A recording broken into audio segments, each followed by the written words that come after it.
अस्सलाम वालेकुम। Welcome to my YouTube channel lifestyle with Sunny. आज मैं बनाने जा रही हूँ बहुत ही मज़ेदार आलू पालक प्याज के पकोड़े। जैसे कि रमज़ान आने वाला है तो हमारी ये डेली की रूटीन होती है कि हम पकोड़ों के बगैर जो है वो अफ्तारी नहीं करते। तो मैं डिफरेंट रेसिपीज़ लेके आऊँगी इसकी, मज़ेदार सी यमी यमी। तो चलिए हम स्टार्ट करते हैं। यहाँ पर मैंने आलू, प्याज और ग्रीन चिली, पालक सबकी बारीक सी कटिंग कर ली है। ये देखिए। अब हम यहाँ पर एक बॉल लेंगे। इस बॉल में मैंने सबसे पहले जो है वो प्याज मैंने स्लाइसिस में काटा हुआ है। मैंने प्याज 2 अदद लिए हैं। यहाँ पर 3 से 4 मैंने आलू लिए हैं जिनकी मैंने बारीक बिल्कुल कटिंग कर ली है।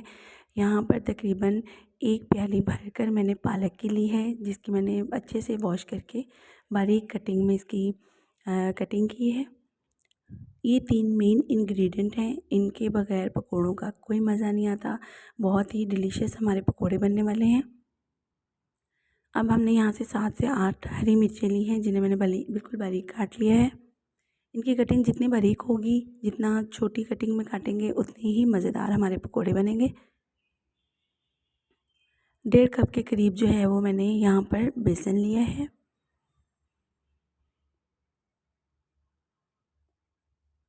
वो आपने इसमें शामिल कर लेना है। इसको अच्छे से मिक्स कर लेंगे। अब हम इसमें स्पाइसेस ऐड करते हैं। सबसे पहले जाएगा इसमें नमक हस्बे ज़रूरत। मैंने यहाँ पर 1 टीस्पून शामिल किया है। थोड़ी सी आपने हल्दी कलर के लिए डालनी है। मैंने यहाँ पर 1/4 टीस्पून हल्दी का डाला है। हाफ़ टी स्पून मैंने यहाँ पर लाल मिर्च पाउडर डाला है। साथ ही यहाँ पर मैंने 1 टीस्पून जो है वो खुश्क धनिया पाउडर डाला है। टीस्पून यहाँ पर ज़ीरे का शामिल करेंगे। यहाँ पर अब हम डालेंगे इसमें कसूरी मेथी। मैंने यहाँ पर नेशनल वालों की कसूरी मेथी ली है। इसके कम से कम भरकर आपने 2 चम्मच शामिल करने हैं इसमें। इसका टेस्ट बहुत ही मज़ेदार सा लगता है। इसमें आप फ्रेश मेथी भी यूज़ कर सकते हैं, लेकिन मेरे पास अवेलेबल नहीं थी तो मैंने यहाँ पर नेशनल वालों की डिब्बे वाली कसूरी मेथी यूज़ की है। लास्ट में बहुत ही मज़ेदार यम्मी सी हम इसमें डालेंगे अजवाइन। अजवाइन मैंने 1 टीस्पून डाला है। आप ज़रूर डालिएगा, इससे जो है वो स्टमक के सारे मसले हल हो जाते हैं। आप चाहे जितने मर्ज़ी पेट भर कर पकौड़े खाएं, आपको कोई इशू नहीं होगा। तो अब हम इस तमाम मिक्सचर को अच्छे से मिक्स कर लेते हैं। ज़रूरत के मुताबिक आपने इसमें पानी शामिल करना है। आपने थोड़ा थोड़ा करके इसमें पानी शामिल करना है और मिक्सचर को मिक्स करते जाना है। मिक्सचर बहुत ज़्यादा थिक या बहुत ज़्यादा पतला नहीं होना चाहिए, नॉर्मल सा। मैं आपको अभी चेक करवाती हूँ उस हिसाब से। ये देखिए, आपने पानी शामिल करना है। मिक्सचर कुछ इस तरह का होना चाहिए। हमारा मिक्सचर रेडी हो चुका है। तो चलिए, यहाँ पर हमने कढ़ाई रखी है। कढ़ाई में मैंने ऑयल डाला हुआ है और ऑयल काफ़ी गर्म हो चुका है। अच्छे से जब ऑयल गर्म हो जाए तो आपने तभी इसमें पकोड़े शामिल करने हैं, अदरवाइज़ जो है वो बिल्कुल खस्ता और क्रंची से पकोड़े नहीं बनेंगे। यहाँ पर देखिए, मैंने एक पकोड़ा डाल के देखा है तो ऑयल काफ़ी गर्म हो चुका है। बाकी के तमाम भी हम इसमें शामिल कर देंगे।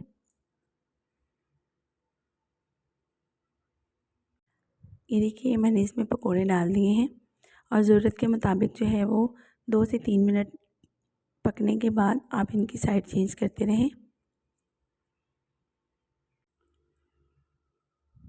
मीडियम फ्लेम पर ये बहुत ही मज़ेदार पकोड़े बनेंगे। एक मज़ेदार सी टिप आपको बताती हूँ। आपने ऑयल को बहुत अच्छे से गर्म कर लेना है और उसके बाद आपने मीडियम फ्लेम पर इसे पकाना है। तो ये हमारे पकोड़े रेडी हो चुके हैं। डिश आउट करते हैं। तो ये देखिए, बहुत ही मज़ेदार से पकोड़े मैंने जो है वो डिश आउट कर लिए हैं। इनकी लुक चेक करें और बहुत ही क्रंची खस्ता से हमारे पकोड़े रेडी हैं। सेकंड जो है वो हम कढ़ाई में उतनी देर डाल देते हैं। ये देखिए, यहाँ पर मज़ीद पकोड़े बन रहे हैं। उम्मीद है कि आपको मेरी आज की रेसिपी बहुत ही आसान और बहुत ही मज़ेदार लगी होगी। बहुत ही खस्ता से हमारे पकोड़े रेडी हैं। ज़रूर ट्राई कीजिएगा, फ़ीडबैक दीजिएगा। मिलते हैं इसी तरह की मज़ेदार सी रेसिपी के साथ नेक्स्ट वीडियो में। तब तक के लिए इजाज़त। अल्लाह हाफ़िज़।